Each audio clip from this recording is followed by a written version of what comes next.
Spoštovani organizatorji posveta, razpravljavci, državne svetnice in državni svetniki, poslanke in poslanci državnega zbora, vsi, ki ste si vzeli čas in spremljate posvet v dvorani in nadaljave, gospe in gospodje.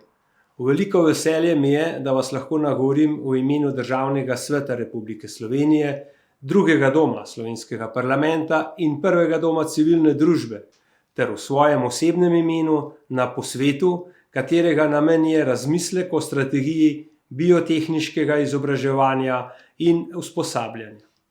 V hitro spremljajočem se svetu ga pestijo podnebne spremembe, nujnost zelenega prehoda in digitalizacije. Postajajo osnovna eksistenčna vprašanja vse bolj relevantna. Kakšno hrano bomo jedli in od kod bo le-ta prišla? Ali je hrana lahko tudi zdravilo?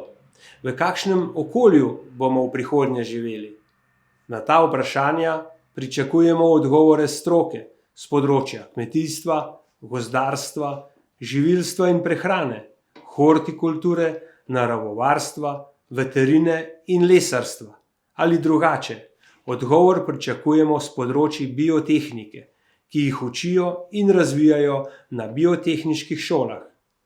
Iz strateškega načrta skupno kmetijske politike 2021 do 2027 lahko razberemo, da v Sloveniji temeljna znanja s področja kmetijstva, vrtnarstva, gozdarstva, veterine in živilstva nudi 19 srednjih šol in zavodov, ki poleg srednješolskih programov nudijo tudi nekatere višješolske programe ter 6 fakultet. Iz že omenjene strategije izhaja, da čeprav se novi srednješolski in višješolski programi razvijajo na podlagi različnih pobud in revizije programov poteka vsakih 5 let, se programi slovenskega srednješolskega šolstva na področju kmetijstva in potrebe pridelovalcev in drugih deležnikov, vključenih v izobraževalne programe kmetijstva, odzivajo prepočasi.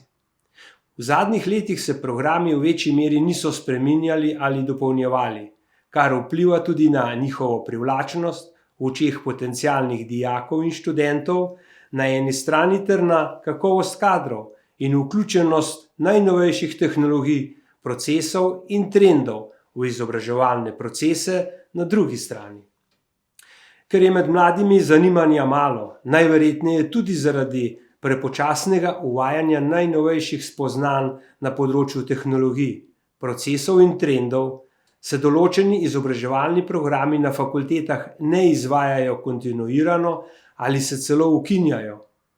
Hkrati potrebujemo strokovnjake, ki bodo znali podati odgovore, kako zaščititi naravo in hkrati kljub spremenjenim podnebnim razmeram pridelati dovolj hrane. Zdi se, da smo se znašli v začaranem krogu. V prejšnjem mandatu je Komisija Državnega sveta za kmetijstvo, gozdarstvo in prehrano večkrat pozvala, da bi bilo nujno ustrezno predstaviti pomen kmetijstva širši javnosti in spodbujati mlade k večjemu vpisu v kmetijske šole. Prav tako je komisija v luči nujnosti pospeševanja ekološkega kmetovanja izpostavila, da je le-to strokovno zahtevno in posledično terja bistveno več znanja in obenem občutka za naravo kot konvencionalno kmetovanje. Zato bi bilo po mnenju komisije nujno že v samem procesu izobraževanja na vseh ravneh v učne načrte vključiti več ekoloških vsebin.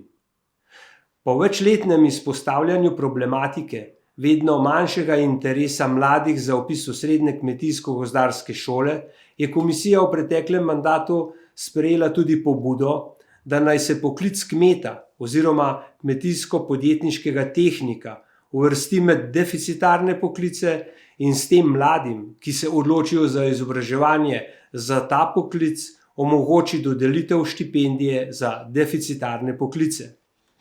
Ob zavedanju, da je med mladimi vedno manj interesa za kmetijsko izobraževanje, je komisija poudarila, da je treba storiti vse, da bo tovrstno izobraževanje atraktivno, saj se tudi na ta način pripomore k ohranjanju in razvoju slovenskega podeželja ter spodbujanju k samooskrbi. Nadejam se, da bo današnji posvet pripomogel k oblikovanju ustrezne strategije, ki bo sledila realnim potrebam sektorja in posledično zagotovila zadostno število usposobljenih kadrov, ki bodo znali podati odgovore na osnovna vprašanja, izpostavljena na začetku tega nagovora. Gre namreč za našo hrano, naše zdravje, za razvoj in obstoj našega kmetijstva in podeželja. Spoštovane in spoštovani, želim vam strpno in tvorno razpravo in se vam zahvaljujem za pozornost.